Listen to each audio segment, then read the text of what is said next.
Welcome back to another edition of the Saturday to Sunday Football Podcast. I am Paul Perdichizzi, and thank you for joining me as always.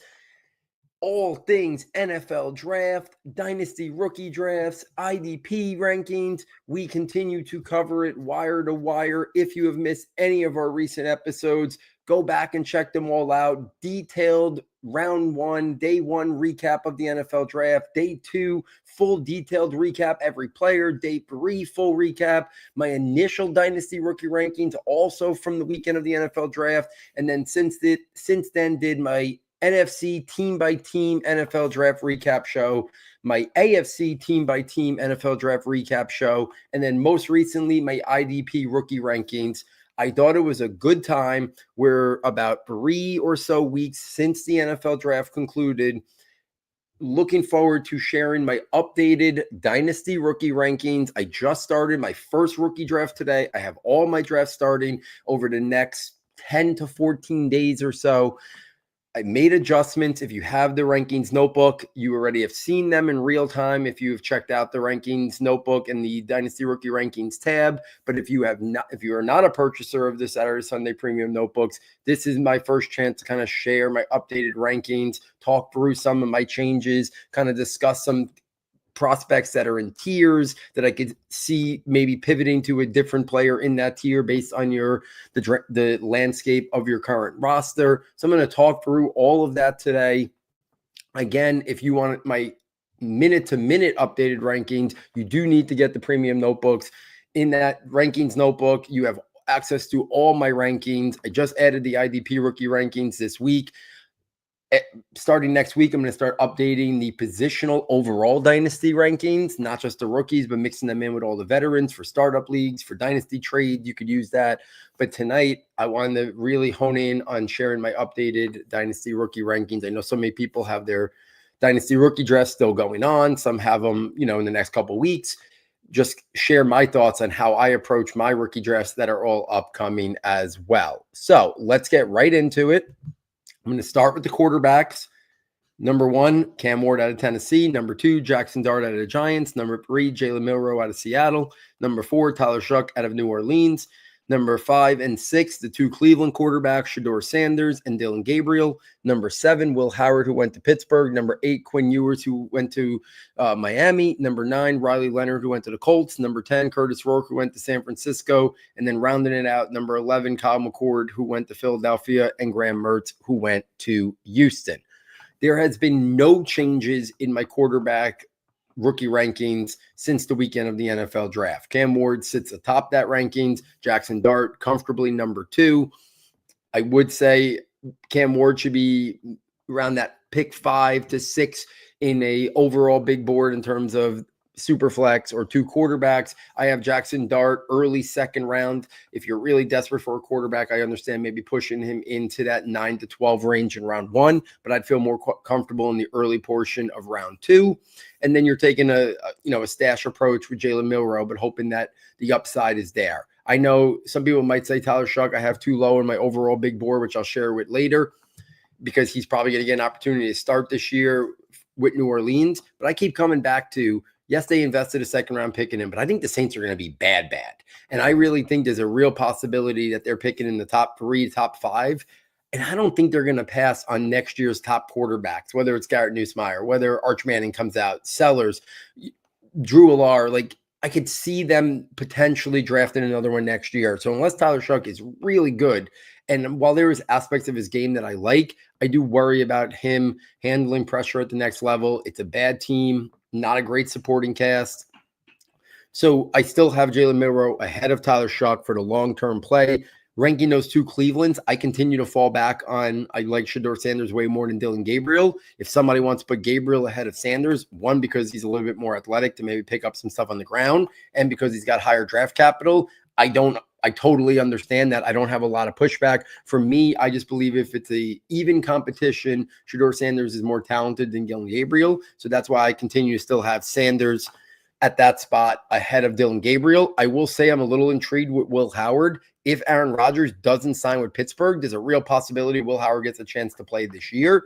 And I do think Quinn Ewers can become the backup quarterback there to Tua. And if Tua suffers another unfortunate injury or misses time, I could see Quinn Ewers potentially getting a chance to emerge there and play. And he's not without traits and without talents. He was a number one high school quarterback prospect for a reason. There were glimpses early last year that he was starting to put it together. Then the injury and he never really looked the same when he came back from that injury. I am a little bit intrigued with Curtis Rourke in terms of his mental processing. He kind of fits well with what Kyle Shanahan looks, but we're talking about they're probably going to sign Brock Purdy to a long-term extension. But he's just an interesting guy that if for some reason Purdy was to get hurt or for some reason they were never able to agree to a contract extension, I could see a scenario where Curtis Rourke can be an intriguing player for that 49ers team in that Kyle Shanahan scheme. Let's take this to the running backs. Number 1 is Ashton Jeanty, who went to the Raiders. Number 2, Omarion Hampton with the Chargers. Number 3, Travion Henderson of the Patriots. Number 4, a little bit of a change here. I have R.J. Harvey out of Denver. Number 5, Quinshon Judkins in Cleveland. Number 6, Caleb Johnson, who went to the Steelers. Number 7, Cam Scatterbo, who went to the Giants. Number 8, Bashal Tudun of Jacksonville. Number 9, Dylan Sampson of Cleveland. Number 10, Jaden Blue with the Cowboys. Number 11, Woody Marks of Houston. Number 12, Jarquez Hunter for the Rams.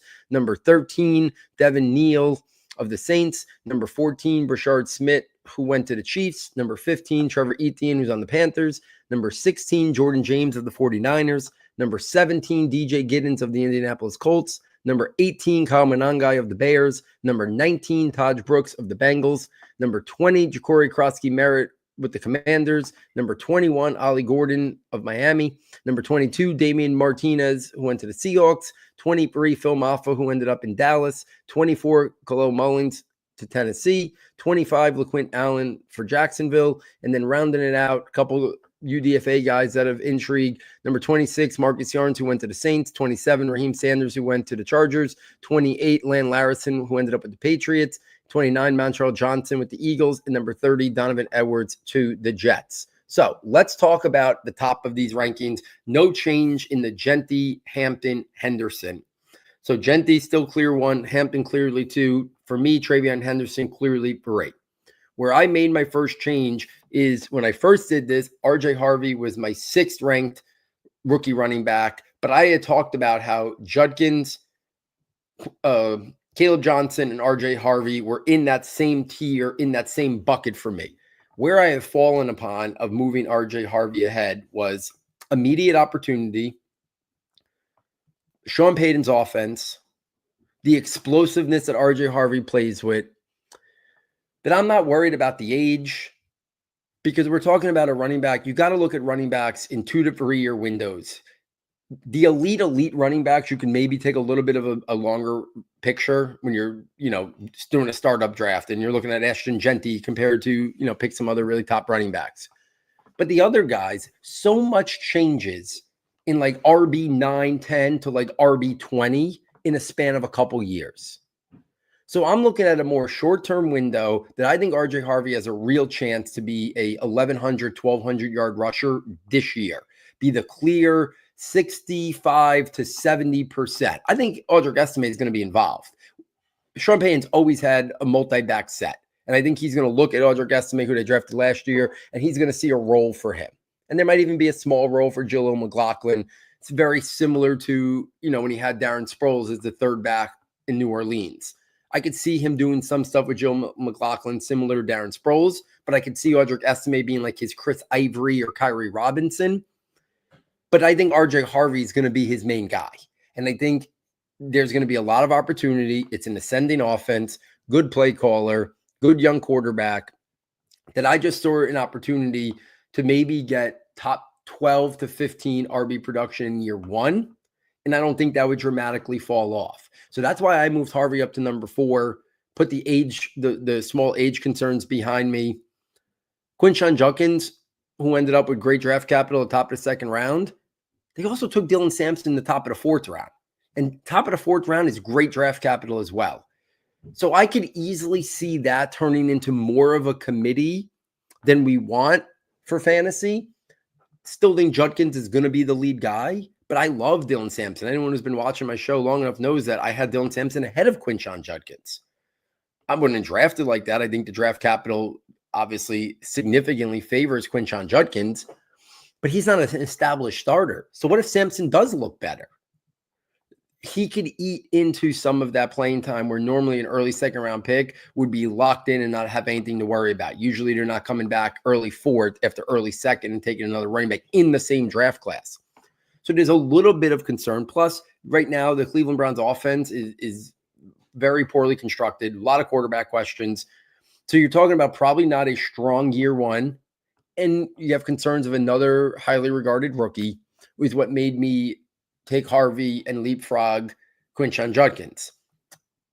Why did he leapfrog Caleb Johnson for me? Because what originally was Judkins, Johnson, Harvey. So Harvey, I talked about why I leapfrogged him over Judkins. Why over Caleb Johnson? Partially, I do think Caleb Johnson is a little scheme dependent. He needs to be in that like zone type scheme, preferably that outside zone scheme. He's set up right now with Arthur Smith. But if Arthur Smith isn't the offensive coordinator after the season for Pittsburgh, and a different coordinator comes in who doesn't focus and emphasize the zone run scheme, that could really hurt Caleb Johnson. And Caleb Johnson was a late third round pick or mid third round pick in the 80s.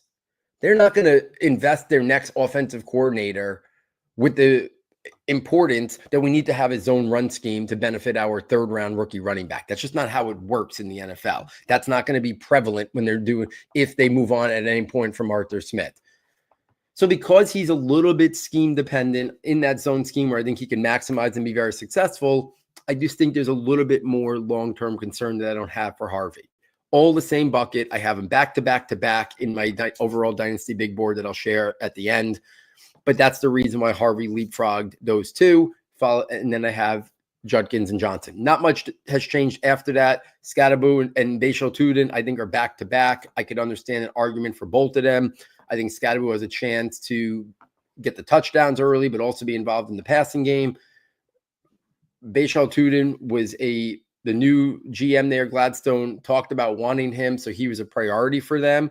I think there's a real chance that Etienne is off the roster before the year starts. I could see them going with a backfield of Tuden and Tank Bigsby. So I think Scadaboo and Tuden are both set up to be involved this year and with a higher ceiling moving forward as well. Besides that, not a lot of other movement. I did move up Rashard Smith ever so slightly. Just while he's a 7th round pick, I think he can fill a Jerick McKinnon plus role, and I'm intrigued by that. And who's to say he can't develop into even a more intriguing player? We saw Isaiah Pacheco as a 7th round rookie develop there for the Chiefs. So when you're talking about sorting out that tier of guys like Jarquez Hunter and Devin Neal and Trevor Etienne and Jordan James and DJ Giddens, I went Jarquez Hunter because I think he's a protection on maybe they don't believe in Blake Corum and they don't like what they've seen since they brought him in last year, or maybe they're thinking about moving on from Kyron Williams at the end of this season and then hand it over to Jarquez Hunter and Blake Corum. They had Jarquez Hunter as their clear best player on the board when day 3 started. So that means that he was very highly regarded. If they had him as their highest player at that point, they probably looked at him as a top 70 or 80 player on their overall big board.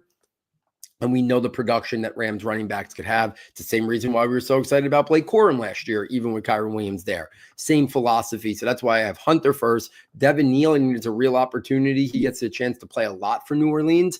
I wouldn't even be surprised if somewhere during the season they field some trade offers on Alvin Kamara. They have a long rebuild ahead of them. Alvin Kamara is not getting any younger in age. Does it really make sense to keep Alvin Kamara on your team if you can maybe turn around and get a 3rd round pick for him for, a contending team that wants to add a running back of Alvin Kamara's potential to the mix, that I could see Devin Neal get an opportunity. So Hunter and Neal, I like the upside that each of them could provide, but Smith comes in after that ahead of guys like Trevor Etienne, Jordan James, DJ Giddens. DJ Giddens clearly behind Jonathan Taylor. Do think he could emerge. Jordan James clearly behind Christian McCaffrey, but Isaac Arenda, who they took last year in a similar draft range, is also there. And then Trevor Etienne, they drafted Jonathan Brooks. We know he's going to be out the whole year, but they gave Chuba Hubbard a nice contract extension, who played great last year. They brought over Rico Dowdle. So the Trevor Etienne pick, still I struggle making sense of it, that even though he was an early 4th round draft capital, I'm willing to invest in Rashard Smith over Trevor Etienne for that reason. And I am intrigued with the two late round guys, Kyle Monangai and Taj Brooks and Ja'Cory Krosky-Merritt. Those guys were 6th, 7th rounders. I do think all of them are in really intriguing spots. And Kyle Monangai could develop into the number 2 back for the Bears and play a David Montgomery type role for that new Ben Johnson offense. Taj Brooks could easily emerge over Zach Moss to be the backup to Chase Brown and a different style runner. And Ja'Cory Krosky-Merritt, I think, could easily materialize into a piece of that commander backfield.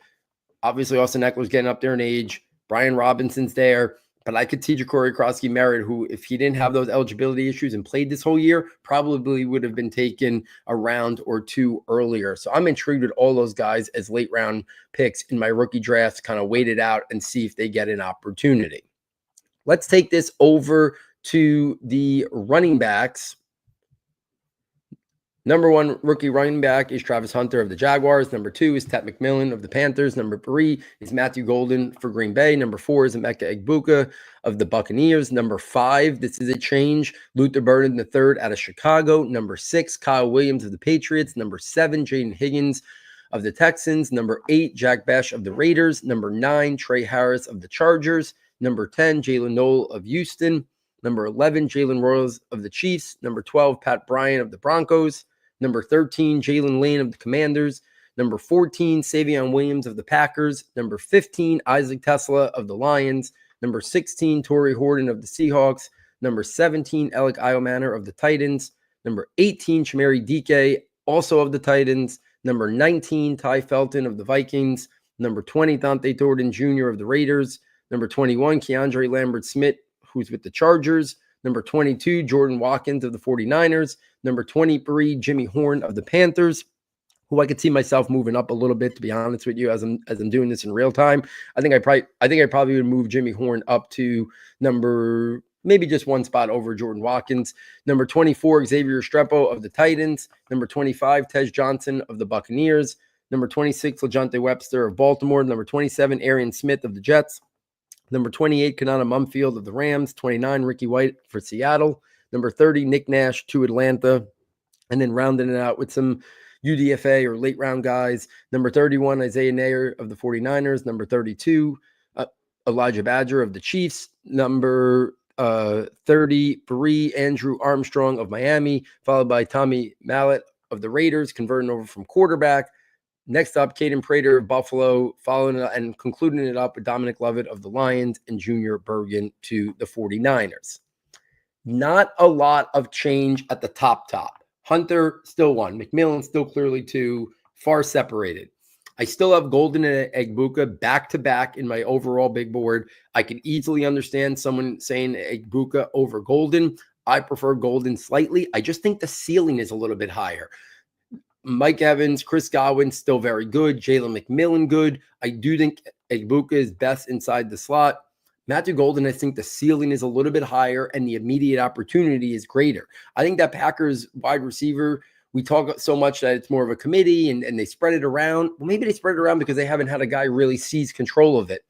I think Matthew Golden on paper is clearly the most talented of that group. Christian Watson's going to be out this whole year.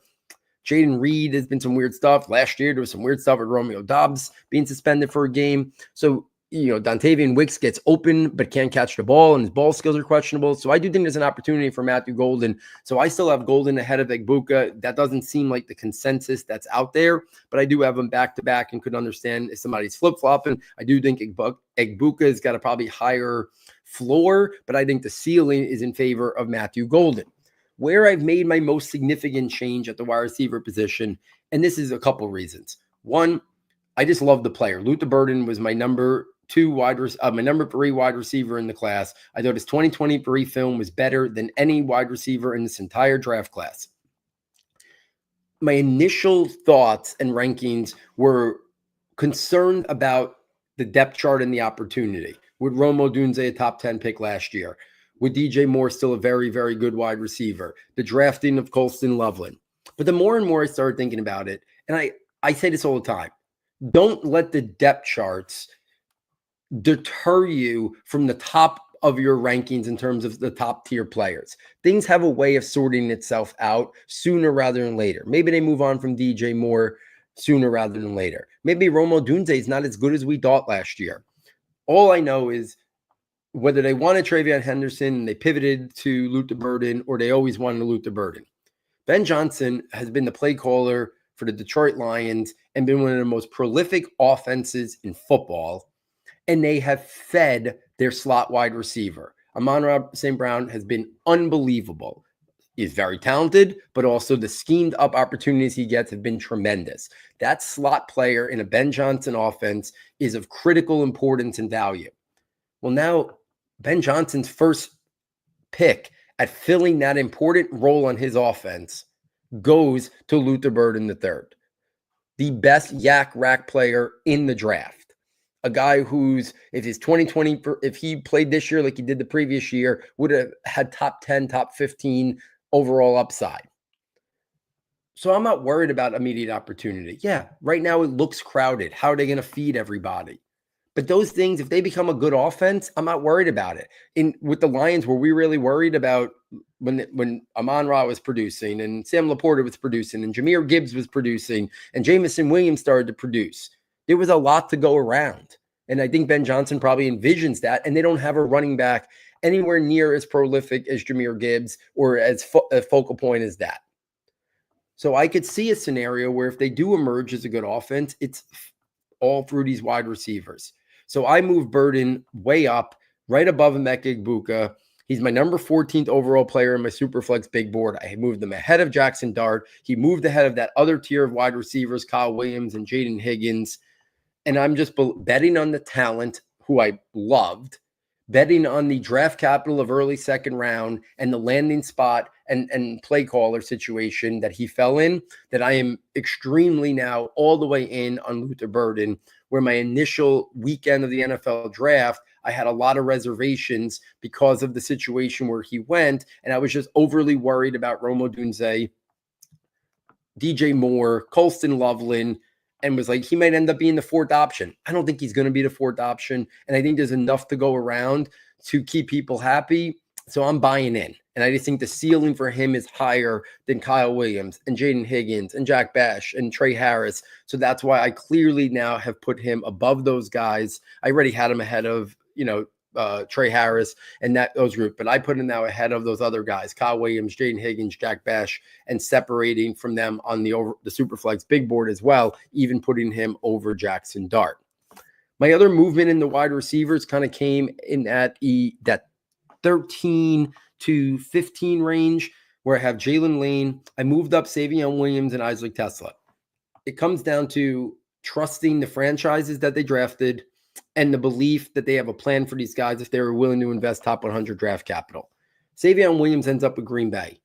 We just talked about it. Christian Watson's out the year. Romeo Doubs was suspended last year due to, stuff detrimental to the team. Jaden Reed, there's some weird stuff going on there. They had to come out this week and say that his standing as the number one wide receiver wasn't impacted by the selections of Matthew Golden and Savion Williams. So there's nothing really locked in that Packers offense. So Savion Williams' upside is very high if he can continue to develop as a wide receiver, but also can get manufactured touches to impact the game that way as well. So he came up. And then, yes, I know Isaac Tesla. You look at that Lions thing and you wonder, where does he fit in? They have St. Brown, they have Laporta, they have Jamison Williams, they have Jahmyr Gibbs. But what if Jamison Williams is not back next year? They gave up 3 third-round picks to move up and take Isaac Tesla. They obviously believe he can be an integral part of their team. So if they're saying that, I'm not gonna sit here and put up other day 3 wide receivers who are well down there the depth charts also, and assume that those guys are going to be more beneficial and have more fantasy value than the guy who ended up in a great offense like Detroit, and they invested all that resources, 3 third-round picks to make sure they got him and his services. So Savion Williams and Isaac Tesla came up. I still like Jalen Lane a lot. I think he'd be a big play, explosive threat for Jaden Daniels. So that's where my 12 through 15 now all grouped together on my overall big board as well. Pat Bryant, Jalen Lane, Savion Williams, and Isaac Tesla. The one guy when I was moving guys up at the wide receiver who did fall was Eligio Manor. I had him too high because when you stop and think about the Titans, they had a chance to take Eligio Manor at the top of the 4th round. Instead, they took Jamari Dike and Gunnar Helm. that tells me that he was not a high priority for them. Because if you really loved him, you wouldn't have taken 2 other players in round 4 ahead of him. You took him at the end of the round then. My biggest concern with him is the fact that I truly believe come next offseason, the Titans are going to follow the path of other teams with young rookie quarterbacks. They built up the line this year. I think next offseason, they probably go out and make a big look to make a big splash in free agency or to trade market for a wide receiver. And they probably look to get Cam Ward a guy at the top of round 1 or early top of round 2. So you think about long term, they're going to probably add a lot more of weapons around Cam Ward. Second, they took another wide receiver ahead of him in the same round. They signed as a UDFA his guy, Restrepo, who could come in. They signed veterans like Tyler Lockett. Calvin Ridley's there. So they're probably going to want veterans on the field to help him get going early in his career. So that's going to be guys. Obviously, Ridley's there. Lockett's going to play. If Restrepo makes the team, I could see him being their slot wide receiver. So then that leaves Io Manor and Chimere Dike kind of fighting and trying to see who gets more opportunity. Do they give it to the guy who was their first 4th round pick? Or do they give it to Io Manor? Is it a straight competition? Who knows?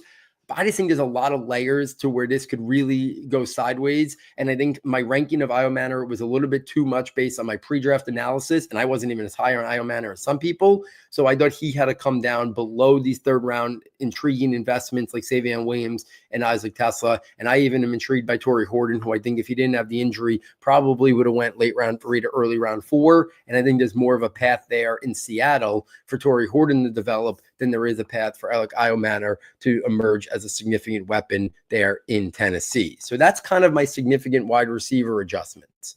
If we take this to the tight ends, number 1 tight end is Colston Loveland, who's with the Bears. Number 2 is Tyler Warren of the Colts. Number 3 is Mason Taylor to the Jets. Number 4 is Elijah Arroyo for Seattle. Number 5 is Terrence Ferguson of the Rams. Number 6 is Harold Fannin Jr. to the Browns. Number 7 is Gunnar Helm of the Titans. Number 8 is Oronde Gadsden of the Chargers. Number 9 is Thomas Fidone of the Giants. Number 10 is Mitchell Evans of the Panthers. Number 11 is Luke Lachey for Houston, and then a couple UDFAs. Number 12, Joshua Simon of the Falcons. 13, Jake Brinstall for the Chiefs. 14, basketball convert for Denver, Caleb Lohner. Number 15, Moliki Matavio, who went to the Saints. And then rounding it out, Gavin Bartholomew to the Vikings and Jalen Connors to Miami. Not any changes in my tight end rankings. Straight down, same exact rankings as I had them. The one thing I will say is now I have narrowed the gap to back for Taylor, Arroyo, and Ferguson in my overall big board. And to be honest with you, I would let the draft kind of sort that out for me. I would not want to be the first one to take one of those 3 tight ends.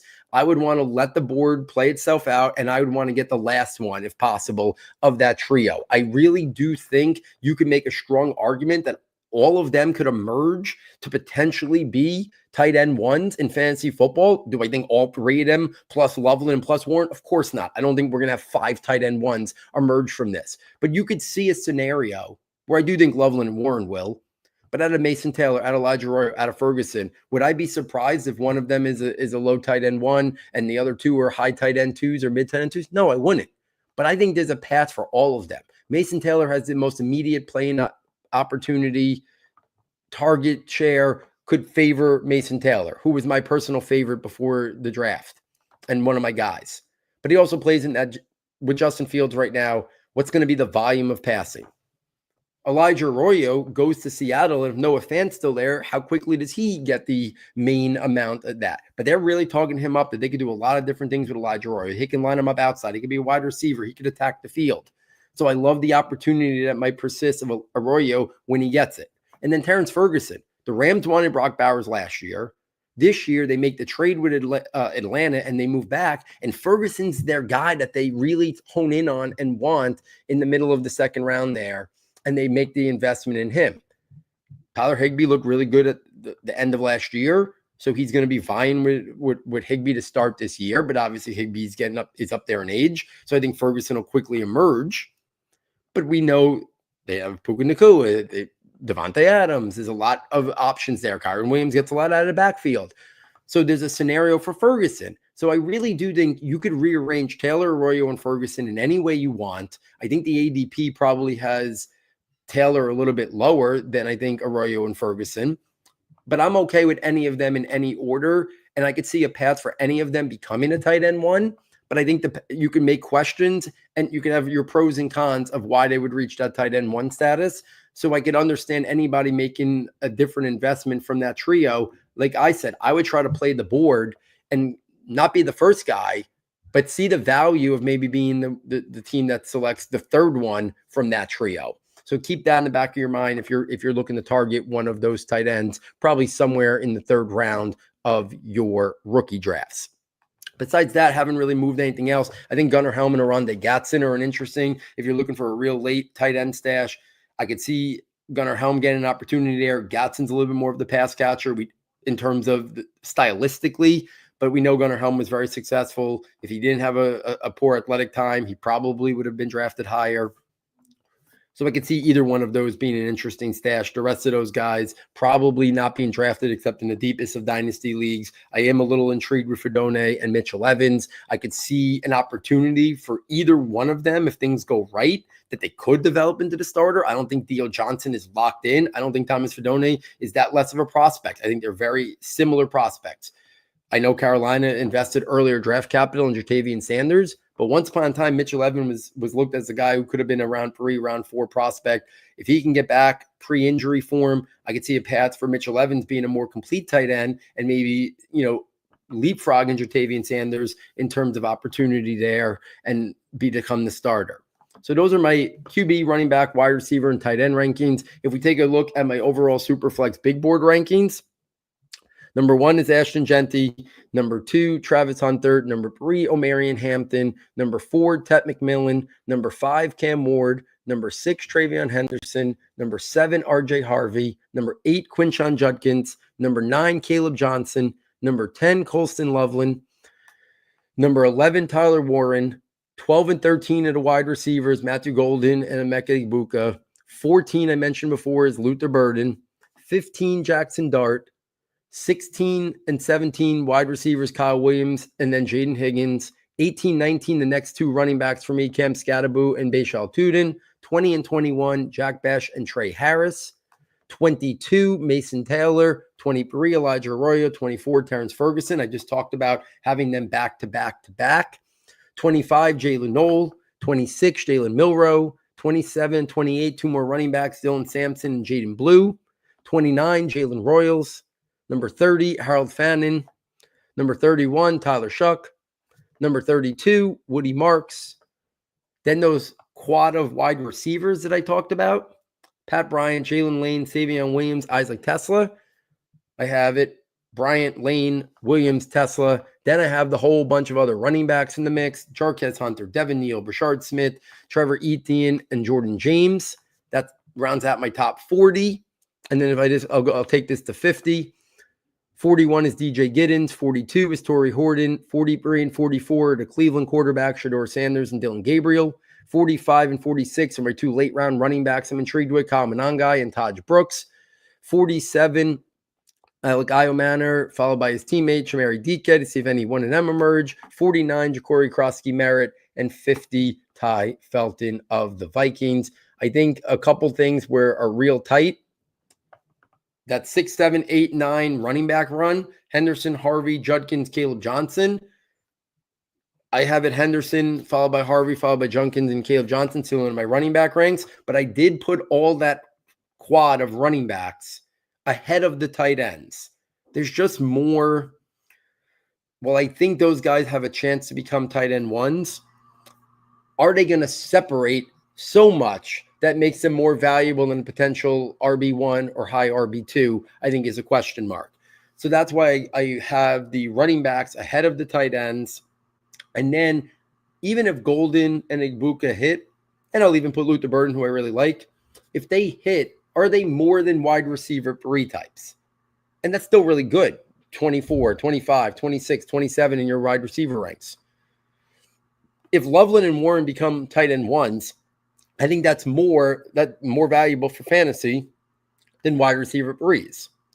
If Judkins and Caleb Johnson or Harvey become high RB2s, even if we don't say they become RB1s, if they become high RB2s, that's more valuable than a wide receiver parade. So that's my kind of thinking of having that grouped out there as well. I think the other interesting spot is where I have the three tight ends, the next tight ends, Taylor, Arroyo, and Ferguson. I move them ahead of Jalen Noel and the next wave of running backs, Dylan Sampson and Jaden Blue. Because if I think those guys could be low tight end ones to high tight end twos, that would be more valuable than what I think Jalen Noel, Dylan Sampson, or Jaden Blue could develop into. And then I think my hardest other ranking is grouping those running backs, Woody Marks, Hunter, Neal, Smith, that group with those round 3, early round 4 wide receivers of Bryant, Lane, Savion Williams, and Tesla.